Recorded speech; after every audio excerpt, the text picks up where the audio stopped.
think having $2 billion that they didn't have yesterday is certainly good news as far as it goes. Tesla has a working capital deficit of about $1.7 billion ending at last quarter, and we haven't seen any sign that a big sales turnaround is underway in this Q2.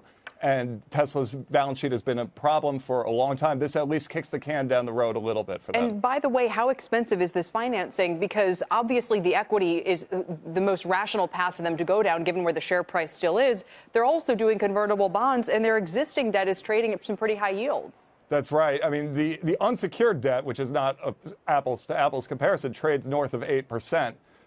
This money, we're going to have to see where the conversion rates come in. But, I think this is probably going to be a harder financing for them than it's been in the past. So I'm not expecting today's enthusiasm to last much longer. Robert, investors perhaps also liking that Elon Musk is putting some of his own money to work in the stock. Yeah, he's putting $10 million in to buy stock, so that gave the stock a boost today. But, one of the issues with Tesla as it relates to disclosure is just how much stock has he collateralized for margin loans. In other words, he hasn't sold any stock. He holds about 20% of the company. So he doesn't have any liquid source of wealth to buy more stock. So what he's done is he's leveraged stock to get cash. He's also got some mortgages on private homes.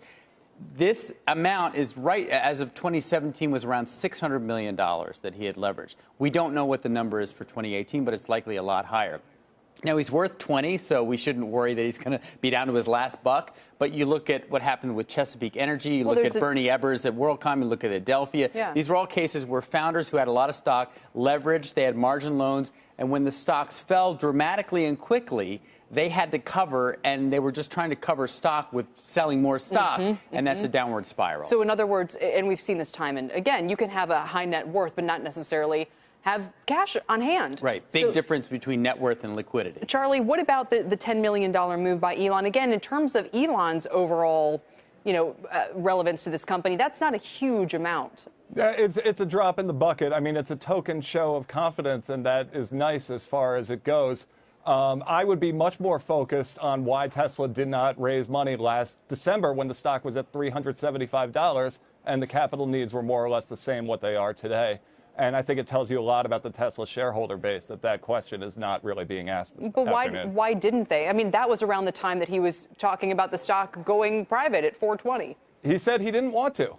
And I take him at his word. He didn't want to. And now they're going to make do. This is a reason, there's a phrase, you raise when you can, not when you need to. And, well, Tesla needs to. And so what has happened, in other words, is what we've seen in the first quarter, the trends we've seen since, some of the demand side issues we've talked about have put them in this bind that he did not anticipate. That's right. And there's a terrific piece on CNBC.com right now by Laura Kolodny just outlining how Tesla's offering loans to employees who are affected by irregular shifts. Nothing is run right here. Everything needs to be rethought here. That said, Robert, this is how he's always kind of run things. So certainly the investor base knows this. The reaction, again, maybe tells you that they expect him to continue to pull, in a way, rabbits out of his hat. Yeah, and also we're in such an amazing lending environment right now with interest rates where they are, with the Fed where they are, that, for the foreseeable future, this is a company that can continue to raise money despite all these questions.